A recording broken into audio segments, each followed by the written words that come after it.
Hello.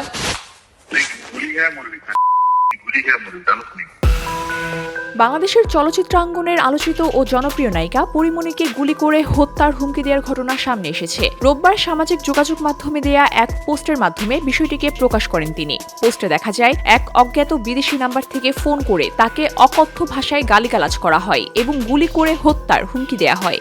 Hello, ঠিক আছে। গুলিটা করতে হলে তো আপনার দেশে আসতে হবে। দেশে আসেন, দেশে এসে গুলিটা করেন, দেশে এসে ফোনটা করেন। আপনার পরিচয়টা বলেন না, পরিচয়টা বলেন। এইসব ইন্টারনেট দিয়ে ফোন টোন দিয়ে আগে নামটা বলেন। নিজের নাম বলার এখতিয়ার নাই, আবার হুমকি দেন মারা ছেলে। এই বিষয়ে গণমাধ্যমকে পরীমনি জানান, হঠাৎ করেই একটি বিদেশি নাম্বার থেকে ফোন আসে। কল রিসিভ করার পরই অপর প্রান্ত থেকে শুরু হয় গালিগালাজ।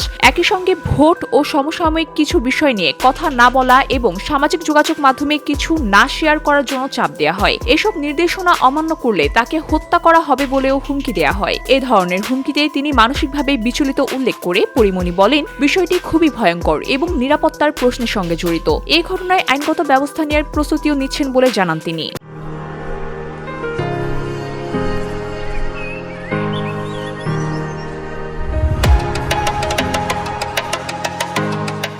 অন্যদিকে কাজের দিক থেকেও ব্যস্ত সময় পার করছেন এই অভিনেত্রী। পরীমনি অভিনীত একাধিক চলচ্চিত্র মুক্তির অপেক্ষায় রয়েছে।